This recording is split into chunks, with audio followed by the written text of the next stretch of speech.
it's Brandy. Welcome back to Hella Friends, the podcast where we keep it real, raw, relatable, and rooted in love. Hey guys, and I am Kayla, your little bestie over here who likes to just keep it honest and who is absolutely going to send you TikToks and Reels and things way too late in the night when I should definitely be asleep. Oh, yeah. I think you sent me one yesterday. I think it was yesterday. Very, very, very possible, honestly. So today we're going to talk about disassociation from reality and the impact social media has on our day-to-day lives. Yeah, on my end, I actually took a huge step away from social media. I think actually when me and you met, I was already probably a year deep in that, where I didn't really utilize a lot of like Facebook, Instagram, the typical. However, I've always been really bad about TikTok because it's so easy to just scroll. And like, if you don't want to watch something, you just skip to the next. The For You gets so specific, and it is so easy to use that to just disassociate, numb out, like just fully step away from the world on my end. I was the opposite. So I didn't get into TikTok until about 9 months ago. I was one that was like an Instagram scroller. And so I'd scroll Instagram. And then, of course, because I'm middle-aged, I do still use Facebook. I'm part of my high school's alumni association. And so everybody's actually on Facebook, which is, it's strange because my husband reminds me just how old I am because he's not on Facebook either. And so I do get on there every once in a while to like post stuff. But once I got onto TikTok, because I wanted to see what the hype was about, I got sucked in so deep. Yeah. It was so bad. I think it was like 12:30 at night the first night I had got on, and I'm just sitting there scrolling and laughing at stuff and liking stuff and scrolling and scrolling and scrolling. Yeah. Yeah. It takes over. Yeah, it's a problem. It's a problem now. It can definitely be a problem. I think it can be a tool as well. I think it can be really helpful. I know that there's just so many different sides and versions of TikTok. You know, you have book talk, you have like mom talk, where like not exactly what everyone else assumes when people say that, but just like, well, okay, wait, what is mom talk? Because I don't know what that one is. I'm part of book talk. I am part of that one. Okay, so for me, I just associate that with like being able to see different moms and other people who go through it. And there's all different variations of like your moms that are, you know, really have it together. The soccer mom getting everything done. You also have like the mom of whatever. However, that is not actually what everyone else thinks of when they think of mom talk. Mom talk is, there's like a whole documentary about it on Netflix. So like, really, I recommend you to just go view that because I do not know enough about it to like actually speak on that. But definitely you can go check that out on Netflix. But for me, there's just, you can go find like quick, easy recipes. You can go find like cleaning hacks. You can go find like anything you're looking for. It's on TikTok. Yeah. So I get sucked into like the cooking talks when people just show you like what they're cooking, how they're cooking it. And I get really like, I'm not going to make any of this shit, just by the way. I am. I hate cooking. I really do. I hate cooking. I'm a really good cook. I just hate to cook. And so I watch it. And I'm like, that looks really good. I could probably make that. Am I going to make it? No, but I save it just in case one day I get a wild hair up my ass and I'm like, I can actually make that. I'm definitely going to try to make things. I found a lot of the recipes that the boys have decided that they like absolutely adore, like from TikTok.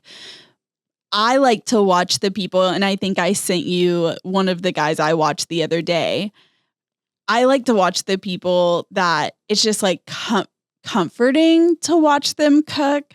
So there's this guy, and he's an older guy. He cooks for a sorority house. Oh, you did send me him. And so he's cooking in bulk. Like, I'm never going to cook like that. Yeah. But his voice and like the way he's talking you through everything is just so comforting. And it's like a nice, like, like just a relief when I'm like super like wound tight and like stressing about everything. Do you watch the chef that cooks in the forest?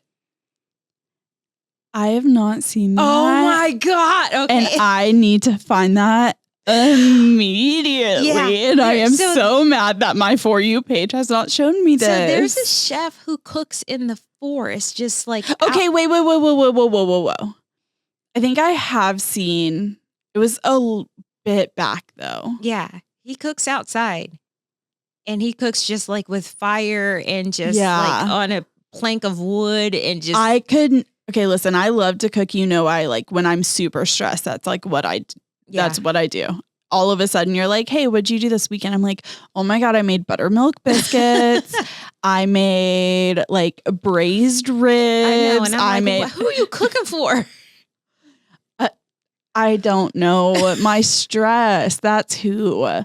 But like, I'm never going to cook out like on a fire. Like, we don't go camping and stuff like that, but that is so it's that soothing. It's a dopamine rush. Yes. Because first and foremost, I don't go camping. Like, this don't go outside and sleep. Outside and this don't sleep outside. No. Yeah, this is a lot of maintenance and a lot of time and just so I'm not sleeping outside. But to watch him is so soothing and so relaxing. Like I get lost in his videos constantly, like all the time. And he actually finds certain things outside. Like he'll find like wild mushrooms and he'll like go catch his own salmon. He'll go like forage. Yeah. Ugh. And so and it's like it makes you happy for whatever reason. I don't know why. Because I'm not the person that's going to go out there and do that shit. But I love watching him do it. Yeah. I really do. And so I watch him. Who else do I get on there and watch? Have you seen the Southern lady? She has like curly, dark hair. It's kind of, she either wears it back or it's like shorter. I can't remember. But she always cooks like all of these super Southern recipes. She has like this really thick accent. And then her husband always comes in at the end to try it. And they're just so cute together. No. Oh my God. The next time I see her, I'm going to send it. I've seen like the traditional wife videos of these women like baking bread and like doing everything from scratch. And sometimes I'll watch them, but most of the time I'm just like, nah, that's not going to happen. And I just keep. Listen, I think it's absolutely incredible. It could never be me. It is very hard. I want to say that when I have a bigger kitchen and like room to actually have like a stand mixer and like things of that nature, that I might cook more of that type of stuff. But like making fresh bread, rolls, biscuits, that stuff is very hard. It is a lot of like arm work when you don't have the right equipment. And honestly, that is when I'm like hella stressed. So it's not really as hard as you think, because my mom was born in the early 40s. And so they didn't have like Bisquick and like frozen dough or anything like that. And so I grew up that way.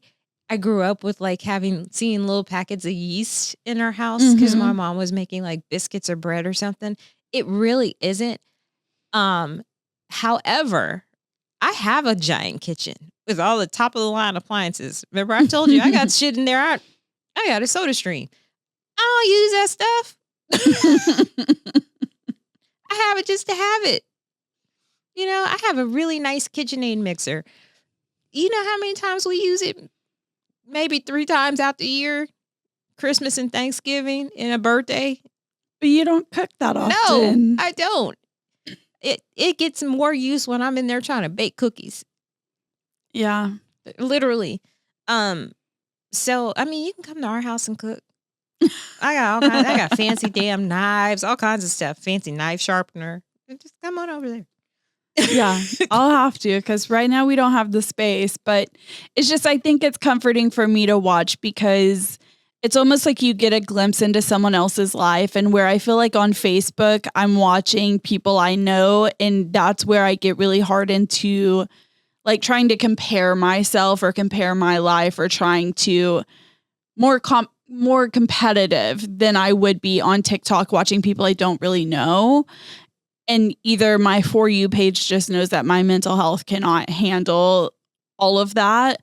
But like, I find a lot more people that I relate to, or that just bring me that like comfort joy on the other side.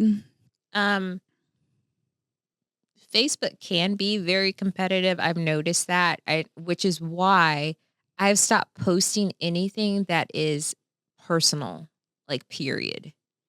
I don't post personal stuff any longer, because I started seeing how people try to compare your life, and also try to pull joy from you when they see you doing something amazing.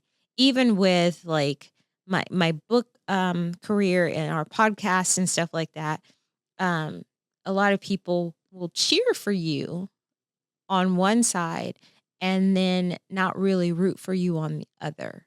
And so I've gotten to where I don't post anything personal, mostly because it's nobody's business. If I haven't talked to you in over a year, or you haven't tried to reach out and make sure I'm okay or what's going on in my life, you really don't need to know what's happening. And so I use social media as a tool now, not so much as I want to see what's going on with you. Because quite frankly, I don't care. I don't I don't care anymore. The people that are in my circle that I talk to every day, they don't really post anything. Like, I've noticed that they don't put their life on display, and I like that a lot more now. I think um as we like evolve more with social media, a lot of people have removed that piece of themselves from being on display. Yeah, I think you had to, in a way, to protect yourself. Yeah. I think that's why I'd taken such a big step away for so long, because on my end, it was really hard for me to always be seeing all the things that are being posted or said or done. And I just couldn't really, I had a hard time at the time putting boundaries in place within my relationships and friendships and everything. Mhm. And so I felt like I needed the time to take that step away. And that's when I realized, like, oh, if I'm not seeing it on social media, I don't know. Mhm. Like, because we don't talk outside of that. Yeah. And like, it took me taking that step away, though, to really see that and really realize, like, no, like the people who are going to be here and who are going to ride for me and who want me specifically, who Mhm. specifically want me to know what is happening in their world, they'll talk to me. Yep. They don't have to look on an app to see what's going on with you. They're going to talk to you. They're going to talk to you. Yep. And so I did kind of take that moment where I just went quiet on a lot of my socials and let myself kind of start focusing more inward, focus on what I needed at the time, and doing, more of my personal work, like trying to focus on myself instead, and letting those relationships either work out or they fall. didn't. Yeah. Yeah. Like, if we don't talk outside of social media, then like, are we really like good friends? I mean, there's people that I talk to via social media that don't have my phone number. Literally. They don't know what my Really? phone number is. They don't know where I live. So I can't say that they're my friends, because they're not. Like, my friends know where I live. They know what my phone number is. They kind of know what my schedule is during the day.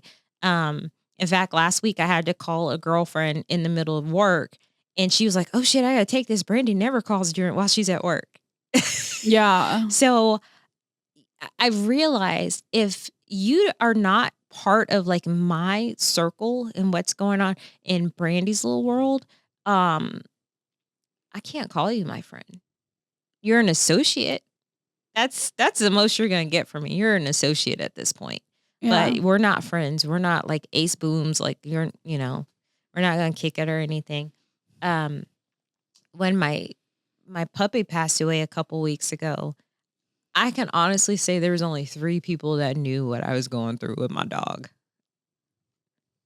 Nobody knew what was happening. Nobody knew he was sick. Nobody knew I was like back and forth to the vet all the time. And so when I posted about it, I had so many messages and I'm like, you haven't called me. You haven't talked to Yeah. me. You don't know what's going on. Yeah. So I look at it like that because you can kind of put it in perspective of these are not really my friends. These are not people who I need to surround myself with all the time because they don't know what's happening in my life.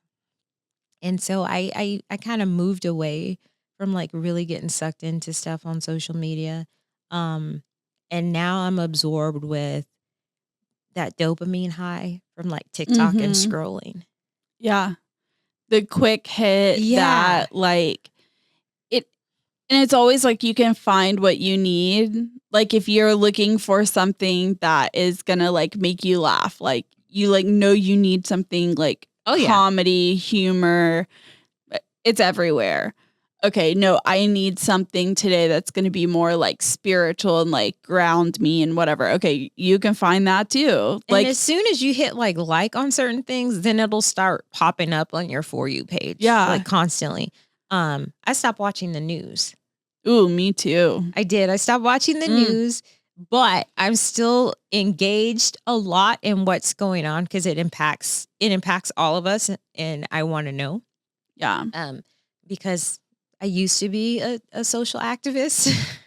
I stepped back from that. But I get my news from TikTok because they'll just put like the quick blurbs of what's happening so I can see. And last night while I was doom scrolling before I went to bed, there was something that popped up about like the tariff situation. But it wasn't anything that people thought. It was all these creatives from China telling us where to get the products that are about to be tariffed. Because they're all made in China. So like your Louis Vuitton bags, your Nikes, your Pumas, your Adidas, your Hermes bags, like all of that is made in China. And all of these creatives got together like yesterday and they were like, hey, check this out. So you know how you guys all want those bags, like that bag, you trying to catch that bag? We got it over here for $49.99.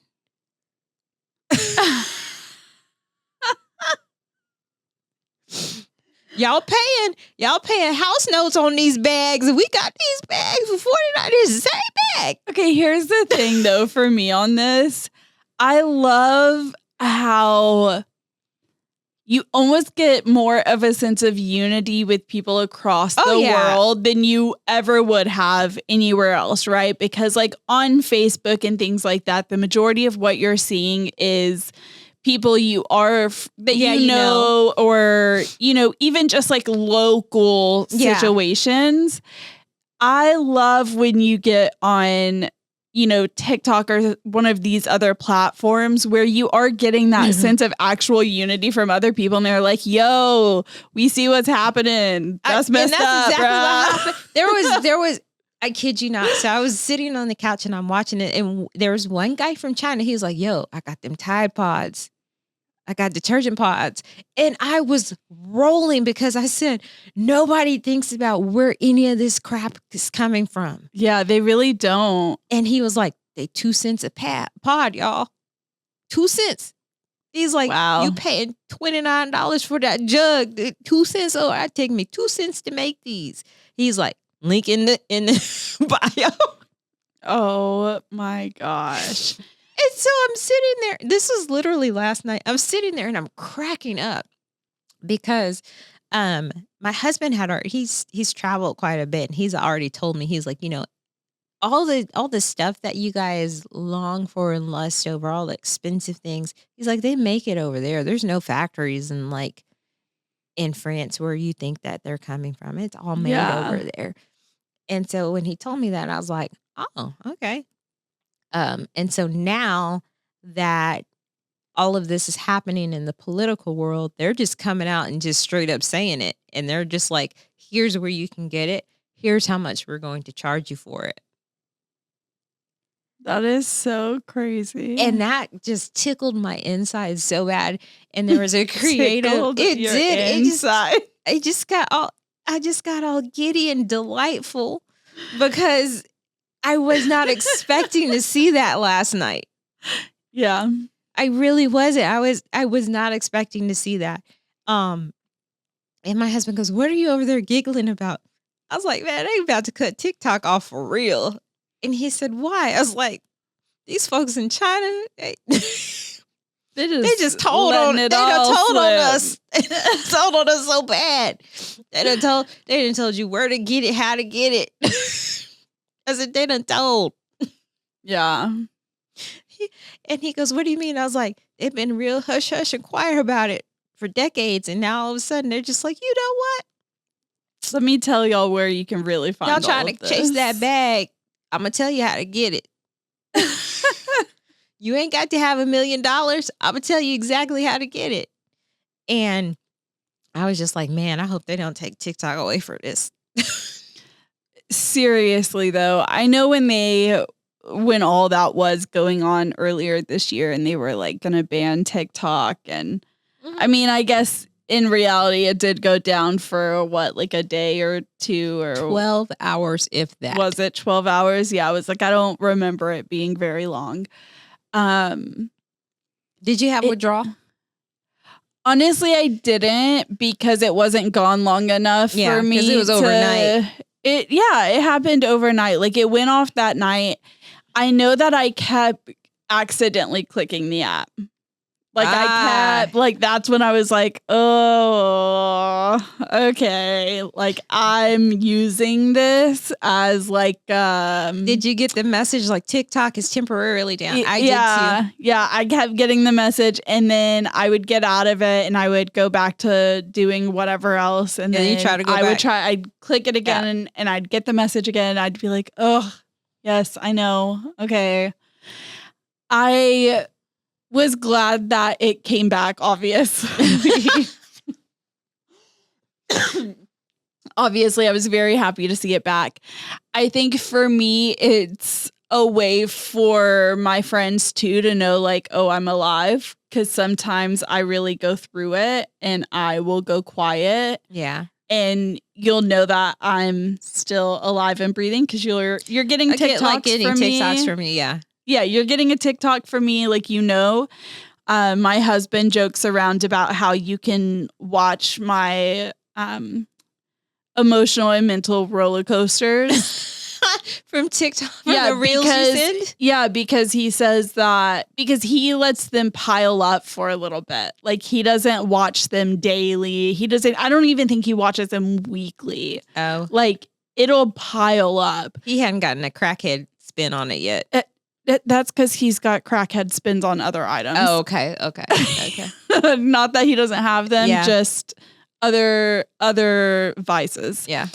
But he will laugh because he's like, oh, you click on it and you get started. And as you're scrolling through the different ones you send, he's like, you watch like a lot of really funny ones and then like a lot of like really sweet, like sappy, emotional ones. And then he's like, then you'll hit us with like a lot of really depressing, like trauma, like I'm like messed up ones. And then you'll watch it slowly. Like it'll go into like a nature phase. Then it'll like come back to like, all right, now I'm back into like some humor. So he's like, you watch it happen on TikTok. Like how you're feeling at that point. Yeah. Like where I'm at in my side. Like in my mental state throughout the time frame. I do that with music too. My playlist is like so bipolar. Oh, Yeah, for sure. Me too. So why not social media? You could be bipolar in social media, whatever.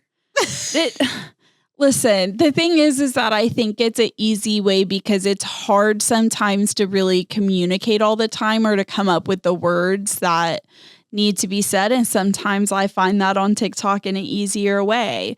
Or like I'll be down and out and like know that I haven't talked to my friends in a while. And then I'll see like a TikTok that comes through about like how important friendship or like how important it is to tell people how you feel about them. And then it like gives me an easy way to like share that to you or share that to, you know, my other friends. And like just that quick moment of like, hey, like I know I've been a little out of touch, but like I still love you. I care about you. Like I still like ride for you. Like you're my person. So I think that it is, although you do get to watch my roller coaster if you want to watch it all at one time, which again, that's just rude. Just watch them daily. Like don't wait and let it build up like you're going to like an adventure park. This is not Six Flags. Well, that's why I sent you that one that was like, I sent you 37 reels today just so you know I was thinking about you 37 times. Yes, because that is really how it is sometimes. Because the thing is that I understand that there are days that I just don't have the mental capacity to get on the phone with you or to be having a full like text conversation. But I do have the mental capacity to send you 70 TikToks that tell you like what I think is funny that day or how I feel about you. Yeah. Like it's a quick and easy way to like share. And I think that's why people are so against it too, because the norm is we no longer talk to one another. And this new generation that's coming through, they are really bad with communication and how they speak and how they get their point across because they just don't. When I was like, we didn't have social media when I was growing up. We didn't have cell phones either. We really had to just talk to one another and try to express in words how we felt. I was huge on writing notes, like pen to paper. I was really big on that because I'm still big on words. And so now we don't that part has like dissolved. Okay, but I want to challenge that too, because so on my end, I had both sides, right? I grew up in the era that, I passed notes with my friends in class and you would write like a little love note to your crush or like I grew up in that era too. And where you would have to like tell your friend like, okay, we're going to meet at this intersection and then like I'll walk this half, you walk that half, and then like we'll walk together back to whoever's house. And you had to plan the times. Like I lived in that, but I also then, as I was moving into like middle school into high school, cell phones were coming out and we had that access. And then, so I kind of watched all of it change and unfold. Where I do understand that it does affect the communication that we're having face to face. At the same time, all of our world has changed. Yeah. The world back then to the world now and what we're expected to keep up with and the social aspect of that alone. Like back then, there is no way that people dealt with the amount of phone calls, meetings, emails, texts, like all the things that we get on a day-to-day basis at work now. When I come home, I'm sorry that I just don't have that same headspace that would have been had back then. I'm dealing with way more communication in my day-to-day and you're getting it from all fronts all the time. So how nice that we have found a way to evolve to still be able to at least tell someone like I am thinking about you while I don't have the capacity to sit here and have a phone call with you because I already had 5 dumpster fire phone calls from clients. I've already gotten like 10 911 texts because I couldn't answer those calls because I was on the other calls, meeting invites coming in, requests to go to a site to handle something. Like, it's all day nonstop. Like, but that's the thing though. It shouldn't be that way because when I got my first job, it was 1998. We didn't have all of that. And we still had enough bandwidth to come home and do what we needed to do. Now, granted, as we've progressed, because I get the same stuff you do during the day, but when I get home too, I still have a family. I still have a spouse. I still have like children and stuff going on. And I still try to live back there. And I really don't. By the time I'm done doing podcast stuff, book stuff, home stuff, family stuff, it's 11:30, 12 o'clock at night. And I really don't want to talk to anybody anymore. Yeah. I don't, but I still do it because that's kind of the shift that I have. It's like you have to talk to people versus not talk to them. And I get it. I don't have enough bandwidth during the day either. I really don't. But I still try to communicate as much as possible because I know like that person-to-person communication, it holds a little bit of a different weight. No, it 100% does. And I'm not saying don't try to find the balance. I am very big in trying to encourage, communication. I have a kid growing up in this era. Yeah. I see it, there's a reason that we have, like, if you come to my house, on our like side table in the living room is like a deck of conversation cards. Oh, there is a journal that me and Ryder pass back and forth. That's like for us to like really try to ensure that we are teaching and focusing on communication person to person and having these different conversations. It takes an effort. It takes a want to ensure that like we are still doing that. And that is because we as his parents were noticing the effects of the way the world is now. Yeah. But I think at the same time, even though that we shouldn't be having so much communication all the time throughout our day to day, like that's not the level that it ever was prior. As a world, you're never going to get it to turn off. It's not going to turn back. Yeah. So it's almost like just trying to find that balance between the two and ensuring that I am still holding meaningful conversations. I am still trying to answer, a phone call or call a friend sometimes and check in on them. I know this week I was having an awful week. You were having to reach out to me to make sure I was okay. And while you're reaching out to make sure I'm okay, I'm reaching out to my other friend to make sure she's okay. Yeah.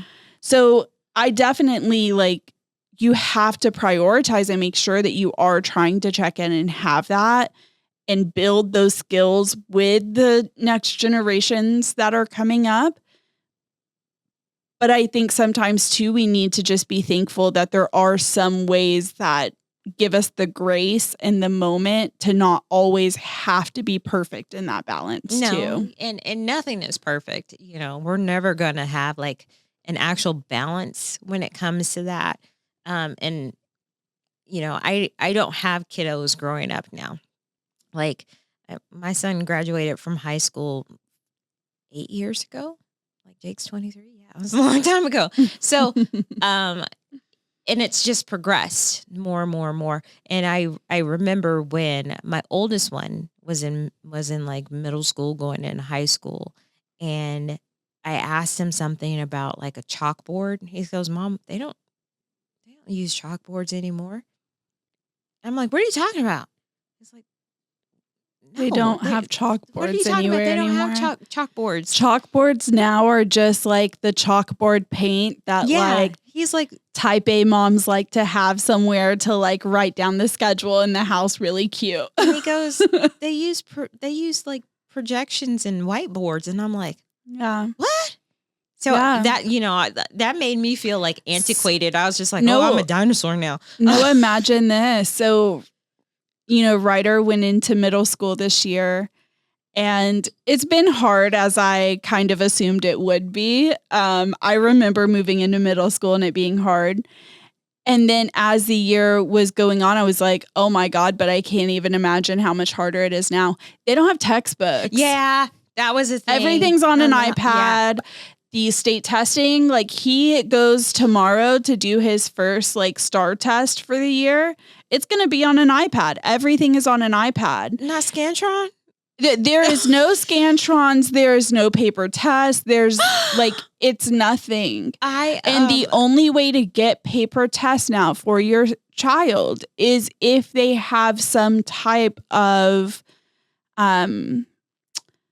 like 504 plan or something in play where you are able to request to have them on paper. I could be wrong on that. On my end, I know we have to go through Ryder's, meetings and all of that. And I would have to put a request in for Ryder to be on a paper test versus You're probably, I have friends that or the iPad that are teachers. And I know Jake's last couple of years of high school when it was like book pickup, and I would take him to the school for like book pickup. He came out with a laptop. I'm like, what the hell is that? Where are the books? And he's like, Mom, they don't give us books anymore. Yeah. I'm like, that's why you children are dumb. And he's like, Mom. I was like, and that's bad. That's an awful thing to say. But I grew up with like the 80-pound backpack because I had to go get a whole bunch of books. And then I stayed in the library and I stayed in the bookstore. And so for me, when my child goes to the school to just pick up a book, and I'm like, oh, so you're just going to scroll social media and you're going to do a bunch of other stuff. You're not really going to study anything. We get emails from Ryder in the middle of the day.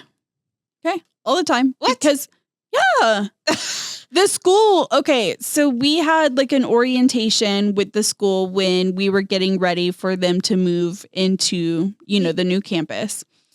And they said, we don't allow phones. Yeah. To be like they can have their phone, but it has to be off and like in their backpack or like put away. It's not allowed to be out. If you need to reach your child, you'll do it by emailing with them.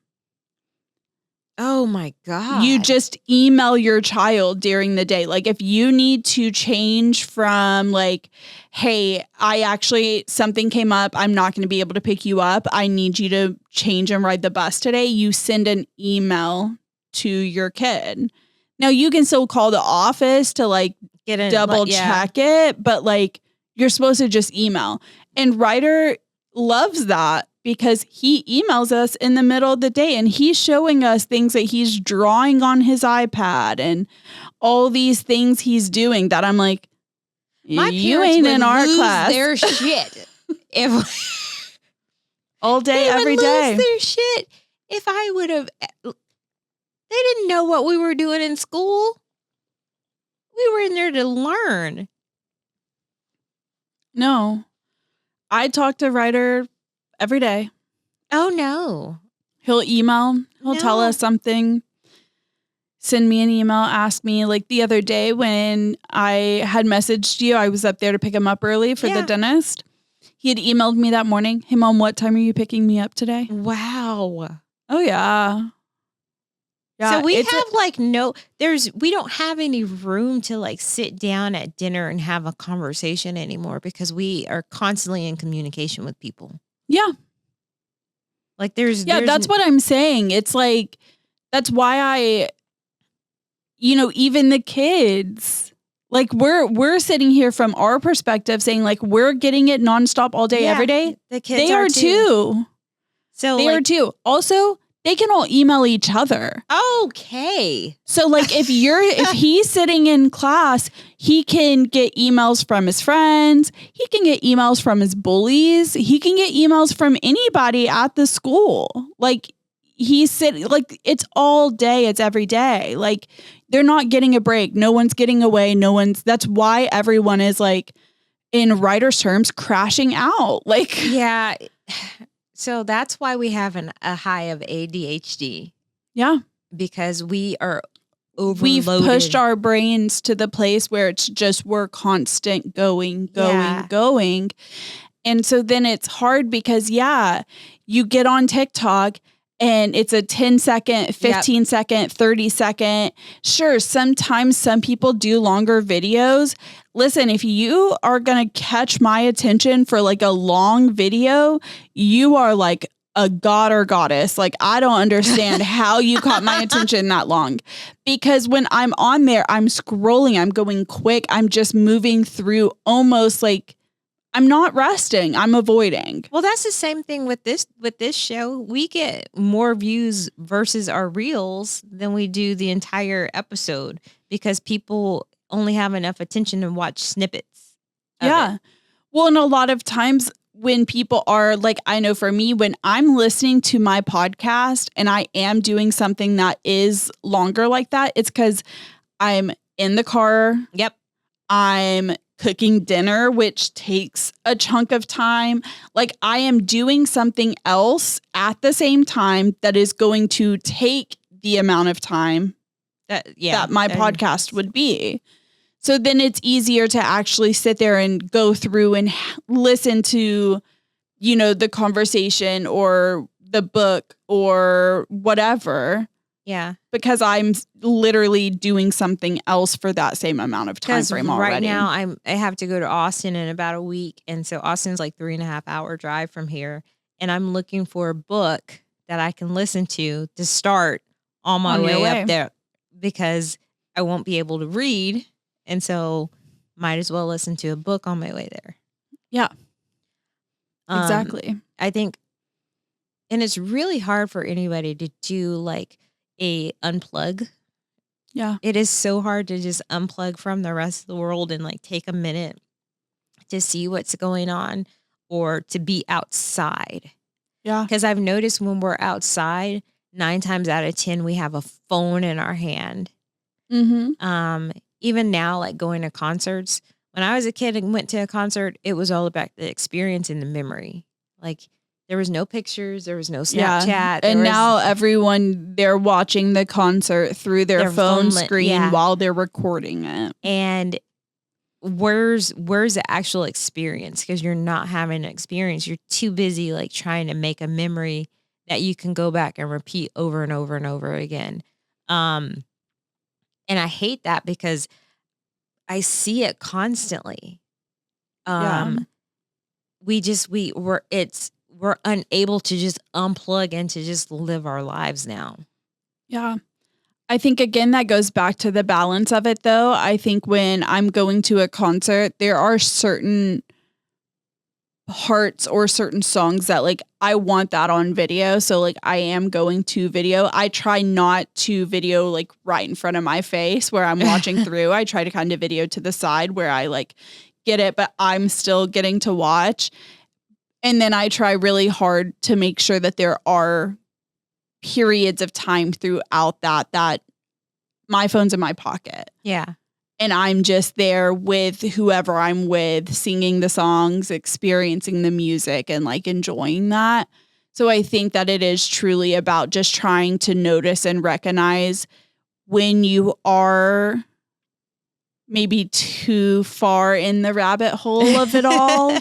And trying to just make sure that you balance it out and still give yourself the moment to be present and to be like there, truly there, not there through your phone screen. Yeah. Not there through a video or through pictures.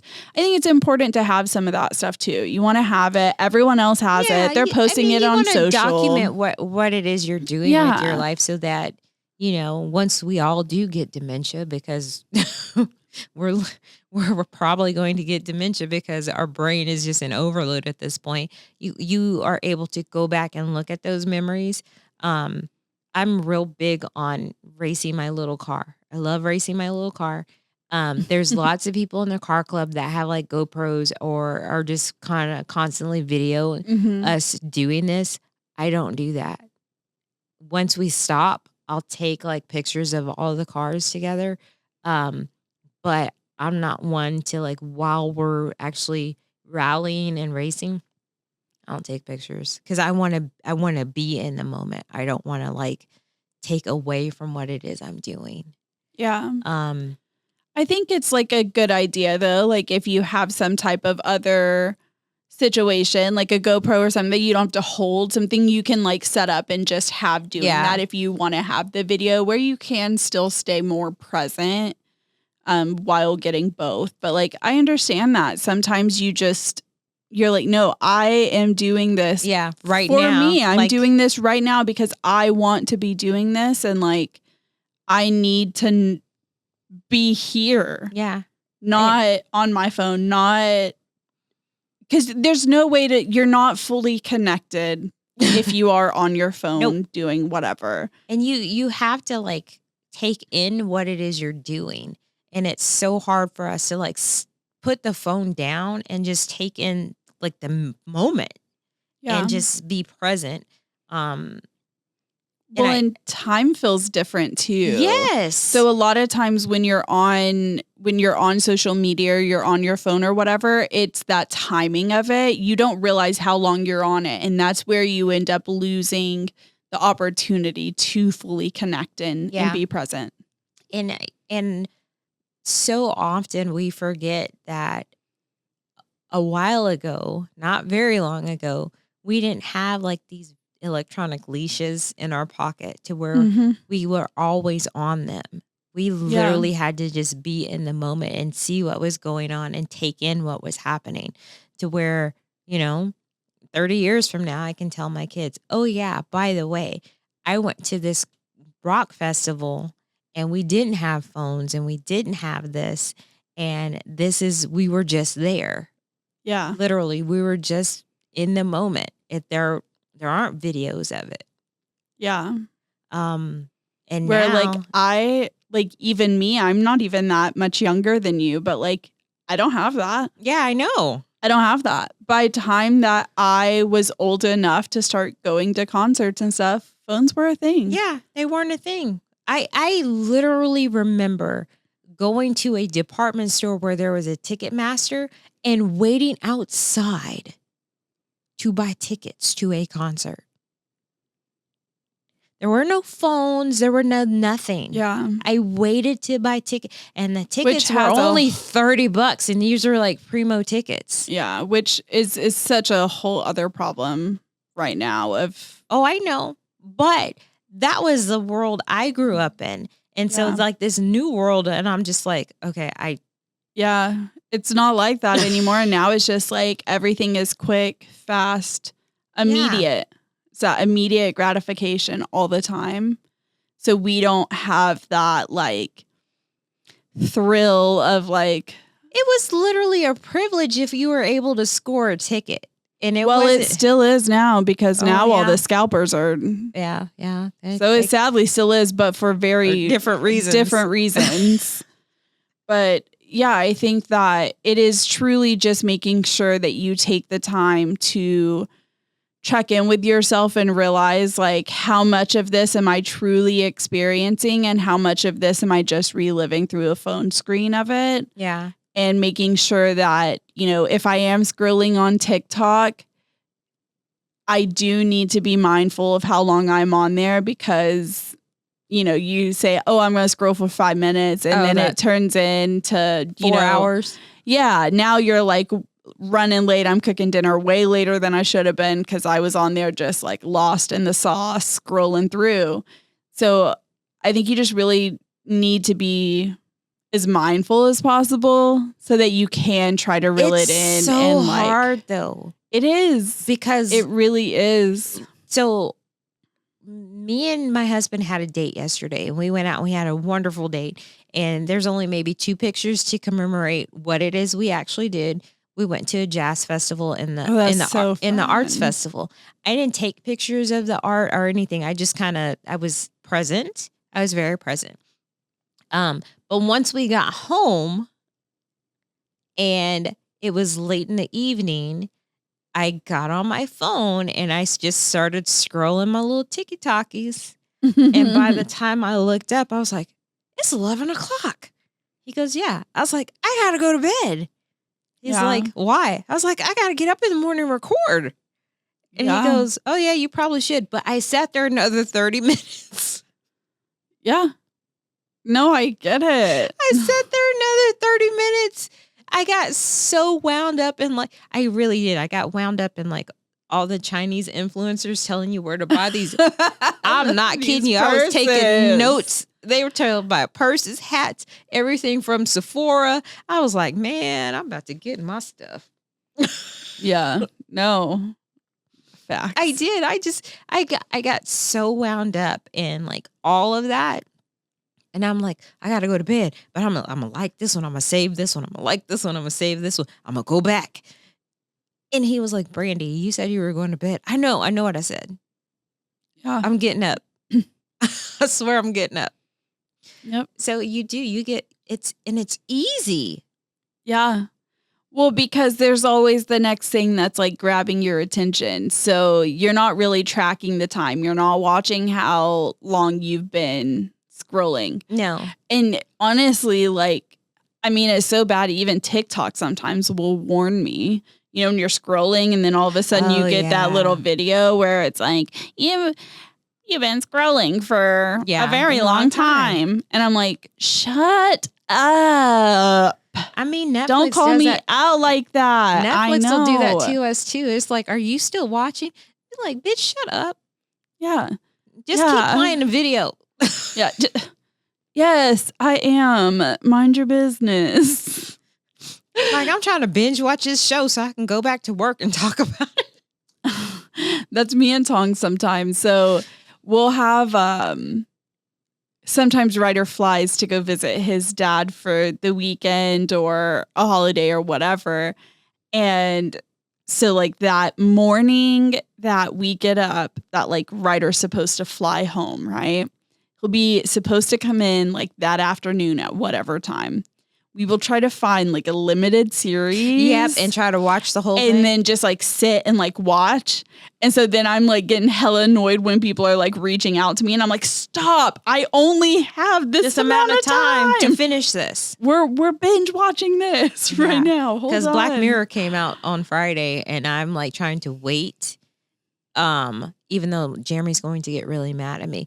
Because he leaves next week to go visit his parents. And he gets so annoyed because I will start a series and finish it without him. He's like, you watch like 8 episodes without me. I don't know what's going on. I was like, we could go back. He's like, no, it's too late now. Yeah, it's too late. It's too late. And I'm like, it's not too late. We grew up in an era like if we miss one, we just fucking missed it. Yeah. I'm like, it's not too late. You'll be fine. He's like, no, it's over with now. And so we have that mentality like if you go past it, you can't go back. We don't have that. We rewind all the time. No. You will see us like watching something and one of us will just get up and like walk out of the room. Jeremy like go do something else and then like come back and it's like just known like, yeah, just rewind it back. And then mine is like, if you missed it, you missed it and it's over with. And so I'm not going to. No, I'm just going to. The thing is that I also think everything is way more important than it is. So I'm like, no, you have to see this. Me too. You have to see what happened. But yeah, I think it's very helpful. It's very easy to get lost in it as well. I think we just need to make sure that we are challenging ourselves to be as aware of it as possible, use it as the tool that it is, and also. I'm not sure if people understand it's an actual tool. I think it's just part of life right now. Like social media? Yeah. I don't think we realize like it's a tool for us to use and that we can put it down. Interesting. Yeah. Like we don't always have to hold it in our hand. We don't always have to be connected to it. It's like a screwdriver. You use it and then you can put it down. I don't think people realize that part. Yeah. I don't. I don't think that they understand, like, you can unplug from this. The world's not going to implode if you are not scrolling TikTok, if you're not on Instagram, if you're just not on it, you can still live your life normally. Yeah. Well, and I think for me, like what I had to do when I started realizing like how much time I was really spending on it and that I was like almost glued to it in a way, is being like, okay, well, what are the things that I should be doing instead? Yeah. What are the items that I could be using all this time that I'm scrolling doing instead? Yeah. So like, I need to make sure that I cook dinner for the boys. I need to make sure that I like try to do some type of Pilates or yoga or just something for me that like resets and helps me transition. I need to make sure that, if it's my turn with the journal between me and Ryder, that I write my turn, I pass it back. Like there's little things now that I'm almost like made a list of that I'm like, but I want to do this, this, and this. And that's how my time should be spent for me. And then making sure that I just don't go to TikTok or I don't go into that stuff until I have gone through my list of items. Yeah. I've done this, I've done this, I've done this, I've done this. So even sometimes when I'm talking to you, you'll hear me be like, all right, see you on TikTok in a little bit. Yeah. Because that's where we're going to be. We'll hang up the phone and be like, okay, I'll see you in a minute. See you on TikTok. Like, that's what I'm going to be doing here in a little bit because you've been on the phone with me while I was cooking dinner. So that I've already done the Pilates. I'm getting dinner ready. I'm doing I'm making my way down my list. Yeah. And I'm going to hit TikTok after. So I do think that it is something that I like to go scroll and do and like laugh and like have that moment to myself. I don't think I should have to take it away fully, but just making sure that I like try to view it more as a tool and something I can put back down. Yeah, because I don't think that we use it as something that we can't put down. At least I know between you and I, it is one of those things to where we just kind of disassociate from the rest of the world. And towards the end of the day, we use it to wind down, even though I know that they said you're not supposed to be on your phone and your tablet and your computer before you go to bed. I do, which I have found harmful because I used to journal and read before bed. Yeah. And now, because the world is so noisy during the day, and, once I'm done with my Clark Kent job, Monday through Friday, when I come home, it is book and podcast work until, wee hours. And I touch base with you. I touch base with like my kids, my mom, my sisters. I don't want to take a minute to like be in my brain anymore. Yeah. And so I use it as we're going to do this until it's time to go to bed. And I have to stop doing it so often because I do get sucked in it. I will go lay in bed and just scroll on my phone. Yeah. Until it's time to go to sleep. And I really need to go back and like journal and read my books and do like the things that I used to do. Do you think that it's a hard shift for you to choose to sit and journal or read or do what you used to do because the world and everything is so fast that at the end of the night when you're doing TikTok, it is giving that quicker like shift to shift to shift to shift to shift versus I'm sitting down, it's more quiet, it's more calm. I'm reading a book, I'm reading a story. It's like the dopamine high. I think it's just like it's like the social media high you kind of get before it's time to like shut everything down. And I'm pretty sure it's like a drug at this point because I wasn't on TikTok for a very long time. And so now when I'm on it, it is like, oh, haha, I like that too. Oh, haha. Okay. Oh, I'm gonna watch this recipe. So it is like a quick high you get, an adrenaline rush. And then it is like, okay, now I've had a little social media kick for the day to where it's not geared towards communication or work. And I can say everything is done with.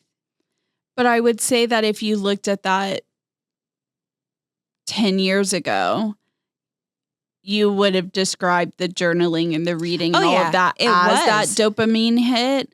So do you think that the difference and the reason that doesn't give you as much of the dopamine hit is because it is that more like relaxed like it's not as quick. It's not as much of it. You don't get as much of it. Like in TikTok, you're scrolling. Yep. So I'm getting 7 different subjects in the matter of 10 minutes versus I'm reading one book that I'm doing character building. I'm not at like a juicy part of the story. And within those next 10 minutes, I won't get to that part of the story. So do you think that that's a lot of like playing a factor of why you would choose to like do the TikTok versus doing the other? I don't really know anymore because I love to read. I'm still a very big avid reader. But as far as like getting lost in a story right now, I haven't been able to do so. And it's probably because I might have a little bit of ADD because of social media. I don't really know. You know, and I still journal. It's just not as often as it should be for me, for like my mental health. So I'm not sure which one it is, to be honest. I know that I try to have that balance because, again, I'm a writer in my soul. And so I use that for my mental health, is to write and to write how I feel. And I'm able to still write. I'm just not able to like decompress at night and write anymore. Like my decompression has been replaced with scrolling whatever's going on. So I'm not sure. I'm trying to figure that part out. It's kind of hard. It's a little bit difficult. It is. Well, and I think that with TikTok, that's something that everyone could relate to. You know, like almost everyone has become that. That's why they are giving us so many warnings about like, try to like decompress like the old way, like stop being on all of your screens all the time. But like it's so convenient. It's right there. It's quick and easy. I can get so many different like hits versus like reading a story. But I do just think that, again, that does come back to what this whole episode is about, is just finding that balance in making sure that you're using it correctly and you're not using it to try to numb your mental health. Sure, use it to like disassociate for a day or so. If you've had a bad day, have a bad day. No one's telling you like not to use it that night, but just making sure that you're not using it 7 nights a week, you know, every single week. You're making sure that sometimes you are still doing something else, doing something that is just good for you and, you know, filling your cup back up. Yeah. And I'm not sure how many people, like, I know TikTok boomed during COVID. So this is like 5 years of us just scrolling and making content. And there's so many people who have like blown up because of this one particular app. Which I like sometimes because I think we've had a chance to really like shine light on people that wouldn't have had a light shine on them prior. That should be like, I think that I think there's so much good, but there is also still bad. And we just have to make sure that we're really trying to stay as much in check of it as possible. And I also feel like we forget that there's other outlets besides that one. Yeah. Besides that one. Granted, it's huge, it's massive, and everybody did have withdrawal when it went away for a few hours. It literally went and clicked on it 1,000 times that night. Oh, I did too. I thought it was an error at first. I was like, oh no, I was in the middle of watching a video. No, you're gonna go back. I was not reset this phone. I was not done. Yeah. How dare you? How dare you? And then I mean, because YouTube was the same way. It was the exact same way. I was not familiar with YouTube until my 11-year-old son was like, "Hey, Mom, you should check this thing out on YouTube." I'm like, "What is a YouTube?" And he was like, "Look." Yeah. Okay. Not sure what that was, but that's great. And he was like, "Oh yeah, you can look up anything. You can look up comedians. You can look up on how to do this." I actually learned American Sign Language from a YouTube class. That's so crazy. I taught myself how to crochet during COVID. Yeah. Based off of YouTube videos. Yeah. So, I mean, it's not awful. We can learn a lot and we can do Yeah. a lot from social media. We just have to be very careful with what we're using it for. Yeah. And just, again, just making sure you challenge yourself. Always constantly be holding that mirror back up and saying, like, am I at that place where I am using this in a way to just numb constant? Or am I using this in a way to help? And if you are using it to numb constant, taking that moment to say, okay, what could I be doing instead? Mm-hmm. And how can what is going to, because how it works for me isn't going to work for everybody. No. So looking at what you could do instead, what you would rather spend that time on, and then saying, okay, how can I make sure that I spend the time here and limit the time here in a way that works for me? And I'm not sure with like how many people understand that either. But, you know, I want everybody to do like a mental check-in to kind of see how often you're scrolling, what kind of content you're scrolling for, because that has a lot of bearing on how you feel during the day. Yeah. I don't suggest you watch political stuff constantly because it's just going to make you walk around angry and have a chip on your shoulder and see the world in a light that's really, really ugly.